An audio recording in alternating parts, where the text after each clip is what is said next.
हरे कृष्णा। आप सबका मेरे इस यूट्यूब चैनल कृष्ण की ओर पर स्वागत है।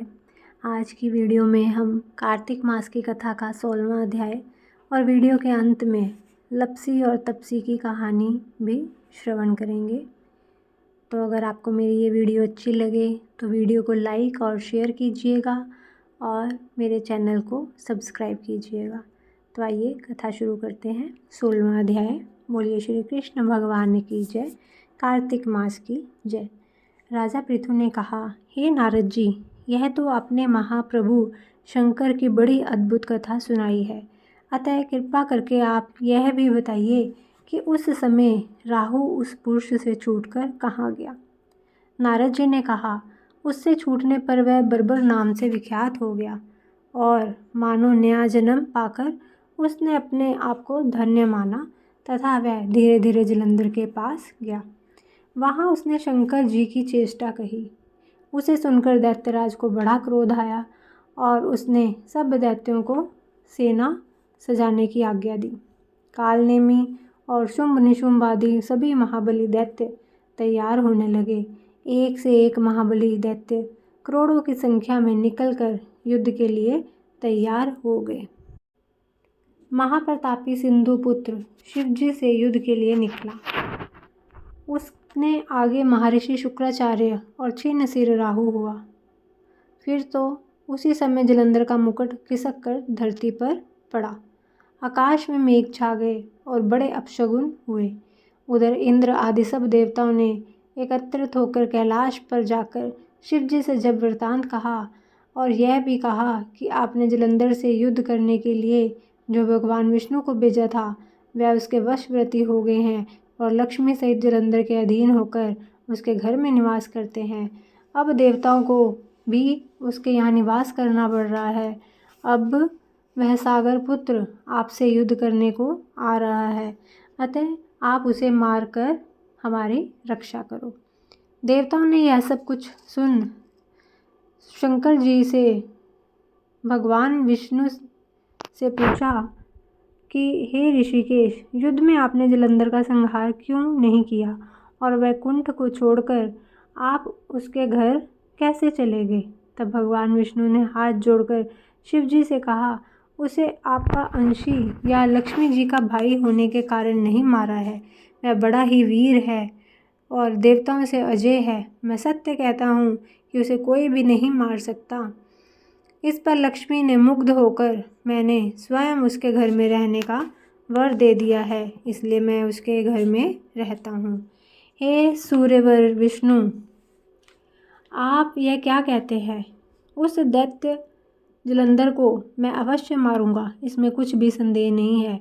अब आप सब देवता जलंधर को मेरे द्वारा ही मरा जान अपने स्थान को जाइए। जब शंकर ने ऐसा कहा तो सब देवता संदेह रहित अपने स्थान को चले गए। ठीक उसी समय पराक्रमी जलंधर अपनी विशाल सेना के साथ कैलाश पर्वत को घेर कर सिंहनाद करने लगा। दैत्यों के नाद और कोलाहल से शिवजी क्रुद्ध हो गए। उन्होंने अपनी नंदी आदि गणों को उसके साथ युद्ध करने की आज्ञा दे दी। कैलाश पर्वत के पास भीषण युद्ध होने लगा। दैत्यों ने अनेक प्रकार के अस्त्र शस्त्र बरसाने शुरू किए। भेरी, मृदंग, शंख और तीरों तथा हाथी, घोड़े व रथों के शब्द से धरती कांपने लगी। युद्ध में कटकर मरे हुए हाथी, घोड़े और पैदलों का पहाड़ सा लग गया, जिससे कि युद्ध भूमि और भी अगम्य हो गई। दैत्यों के आचार्य श्री शुक्राचार्य अपनी मृत संजीवनी विद्या से सब दैत्यों को जिलाने लगे। यह देखकर शिव जी के गण व्याकुल हो गए। उनके पास जाकर सारा वृतांत सुनाया। उसे सुनकर भगवान रुद्र के क्रोध की सीमा ना रही। वह अपने भयंकर रूप से दिशाओं को प्रज्वलित करने लगे।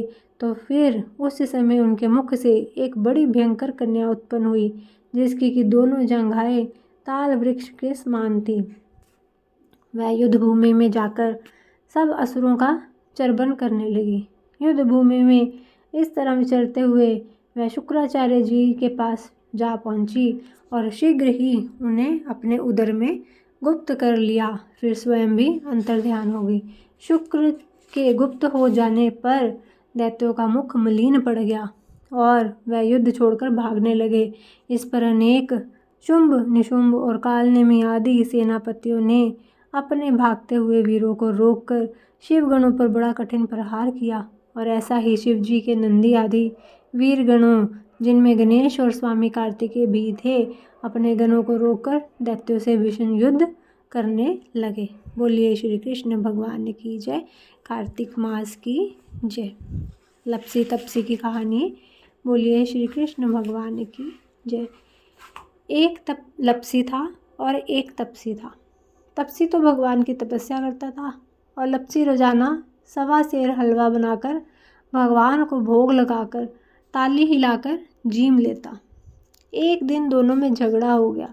लपसी बोला मैं बड़ा, तपसी बोला मैं बड़ा, क्योंकि मैं भगवान की तपस्या करता हूँ। नारद जी बोले कि तुम्हारा फैसला मैं करूँगा। दूसरे दिन तपसी नहाकर आने लगा तो नारद जी ने 1.25 करोड़ का मुद्रड़ा तपसी के आगे गिरा दिया। उसने आँख खोल के देखा कि मुद्रड़ा पड़ा है। उसने उठाकर पैर के नीचे दबा लिया और तपस्या करने लगा। इधर तपसी ने 1.25 सेर हलवा बनाकर भगवान को भोग लगाकर ताली हिलाकर जिमा लिया। इतने में नारद जी आए और दोनों को अपने पास बिठाया। दोनों पूछने लगे कि कौन बड़ा है। नारद जी ने तपसी से कहा कि अपना पाँव हटा। पाँव हटाते ही मुंदरड़ा निकला। तब नारद जी बोले कि मुंदरड़ा चुराने से तेरी तपस्या भंग हो गई है, लपसी बड़ा है। तपसी कहने लगा कि मुझे मेरी तपस्या का फल कैसे मिलेगा। नारद जी बोले कि तेरी तपस्या का फल कार्तिक नहाने वाली देगी। सब कहानी कहकर सब तेरी कहानी नहीं कहेंगी तो कार्तिक फल तुझे ही जाएगा। धोती देकर अंगोछा नहीं देवें, दीवा चास के हाथ न जोड़ें तो तेरा पुण्य, कपड़ा देके बटन न लगावें, दाहिना हाथ नाड़ा बांधे तो सबका पुण्य तुम्हें हुई जावे। इतना कहकर नारद जी चले गए। कहने सुनने सुनाने वालों का सबका भला करियो।